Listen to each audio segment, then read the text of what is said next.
আসসালামু আলাইকুম দর্শক, আমি এখন দাঁড়িয়ে আছি বানিয়াগাতি এলাকায়। এই বিলের পাশেই কি মাছ আছে, মাছ পাহারা দেওয়ার জন্য এখানে একটা টং তুলেছে।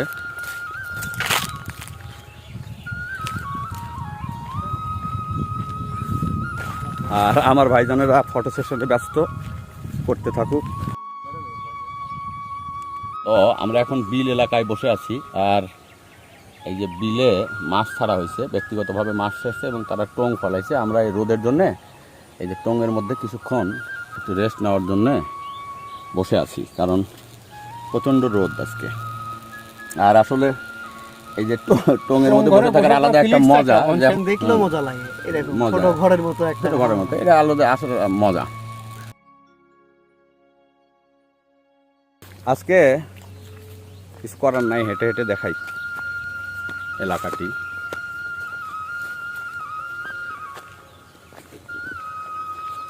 গ্রামের রাস্তাগুলো এখনো এরকম কাঁচা আছে, গ্যাপ আছে, এই যে কাদা আছে।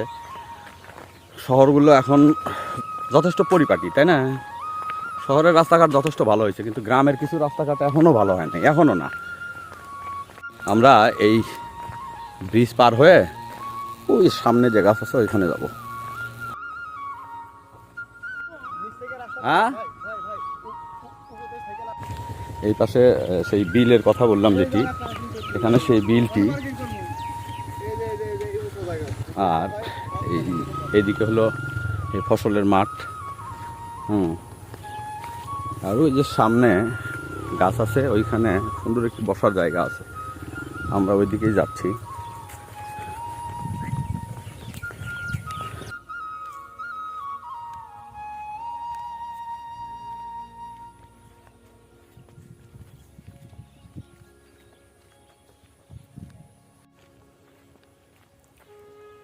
প্রচুর রোদ না? রোদ হোক, কিন্তু সবচেয়ে বড় কথা হলো এত রোদের মধ্যেও ভালো লাগে যখন এই রকম আসলে প্রকৃতি পাওয়া যায়। দেখেন, একদম সোনালি মাঠ, ধান পেকেছে, কৃষকের ঘরে উঠবে। আমরা ঘুরতে ঘুরতে ধরেন এখানে চলে এসেছি, যে গাছটির কথা বললাম, এখানে একটি বট গাছ, বিলের এখানে একটি বট গাছ হয়েছে। সেই বট গাছের পাশেই দেখেন ওই পাশে অনেক ছায়াযুক্ত জায়গা। তো আমরা আসলে ওইখানে কিছুক্ষণ রেস্ট নিব। হ্যাঁ, আর আপনাদের এখানে কিছু সৌন্দর্য দেখানোর চেষ্টা করব।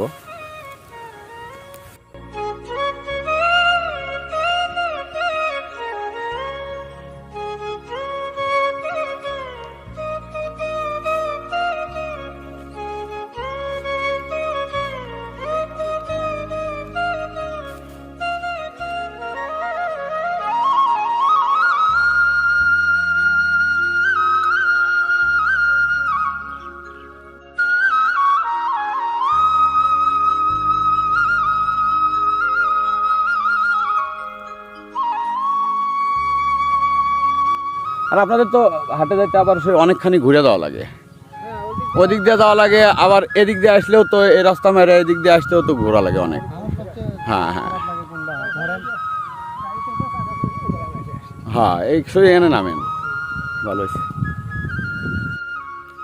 মুরব্বী কি হাট করে আসলেন? মথুরাপুর হাট। আপনার বাসা কি এই গ্রাম?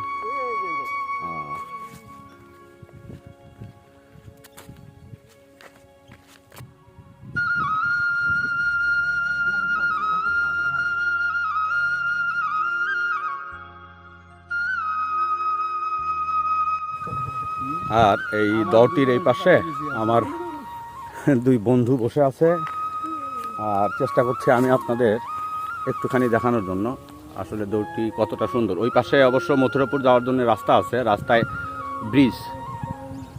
আর এই পাশে সেই ভিটার দহ বলে, এটা অবশ্য মোটামুটি সুন্দর। দলটির এই যে পাশেই আমরা যেখানে বসে আছি, এখানে একটি বট গাছ আছে, মোটামুটি ছায়াযুক্ত জায়গা, এবং চতুর্পাশে খোলা থাকার কারণে যথেষ্ট সুন্দর বাতাস এখানে। রোদে ঘেমে গেছি, তো আমরা এখন এখানে বসে একটু রেস্ট নিচ্ছি। আপনাদের দেখাবো রৌহা বিলটি। আসলে রৌহা বিলটি নাকি এখানকার সবচাইতে বড় বিলের মধ্যে একটি, জনপ্রিয় বিল এটি। অবশ্য উপজেলার মানুষজন এগুলো জানে।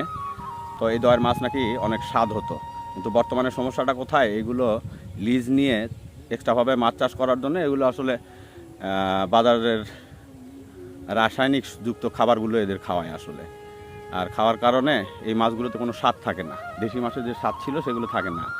আর আরেকটি বিষয় হলো, এই মাছগুলো মারার সময় এরা জাল দিয়ে নিংড়ে মাছ মারে না, এরা হলো বিষ দিয়ে মাছ মারে, যার জন্য দেশি প্রজাতির যে মাছগুলো আছে সেইগুলো পাশাপাশি আপনার ধরেন ডিম যে আছে ডিম পর্যন্ত নষ্ট করে ফেলে। আবার কাদার মধ্যে কিছু মাছ ডিম দেয় বা থাকে, এই বিষক্রিয়ার ফলে এইগুলোও মারা যায়।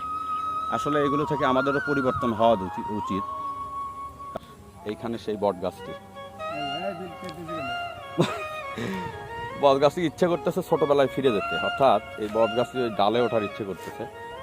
এইখানে উঠতে পারবো কি না, অবশ্য বুকে সাহস থাকলে অনেক কিছু করা সম্ভব।